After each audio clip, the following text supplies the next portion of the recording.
తెలంగాణ రాజకీయాలలో సంచలనంగా మారిన ఫోన్ ట్యాపింగ్ కేసులో ఇప్పుడు మాజీ సీఎం కేసీఆర్ కు నోటీసులు జారీ చేశారు.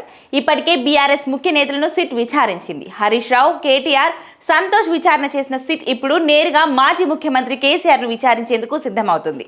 ఈ రోజు నోటీసులు జారీ చేశారు. రేపు విచారణ చేసేలా ప్రణాళికలు సిద్ధం చేస్తున్నట్టు తెలుస్తుంది. అయితే కేసీఆర్ విచారణ తర్వాత సిట్ తీసుకునే నిర్ణయాలపైన ఉత్కంఠ కొనసాగుతుంది. రాజకీయంగా సంచలనాలకు కారణమైన ఫోన్ ట్యాపింగ్ కేసులో కీలక పరిణామం చోటు చేసుకునే అవకాశం కనిపిస్తుంది.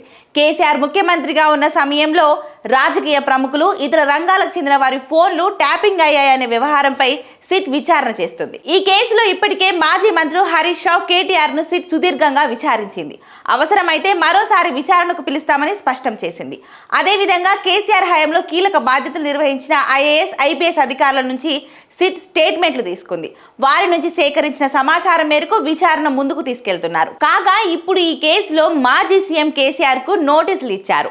అందులో భాగంగా సిట్ లోని ముఖ్య అధికారులు సమావేశమయ్యారు. కేసీఆర్ విచారణతో కొత్త మలుపు. ప్రస్తుతం ఫామ్ హౌస్ లో ఉన్న కేసీఆర్ కు ఈ సాయంత్రంలోగా నోటీసులు ఇస్తారని తెలిపారు. అదే అంశంపైన సిట్ అధికారులు చర్చలు చేస్తున్నట్లు సమాచారం. రేపు ఫామ్ హౌస్ లోనే కేసీఆర్ ను విచారణ చేయాలా లేక విచారణ కార్యాలయంలోనే విచారించాలా అనేది తాజా భేటీలో అధికారులు నిర్ణయించుకున్నారు. ఇక గతంలో కాళేశ్వరం ప్రాజెక్టులో అక్రమాలపైన ఏర్పాటు చేసిన కమిషన్ ఎదుట హాజరైన కేసీఆర్ తన వివరణ ఇచ్చారు. ఆ తర్వాత ఈ కేసును సీఎం రేవంత్ సిబిఐకి అప్పగించారు.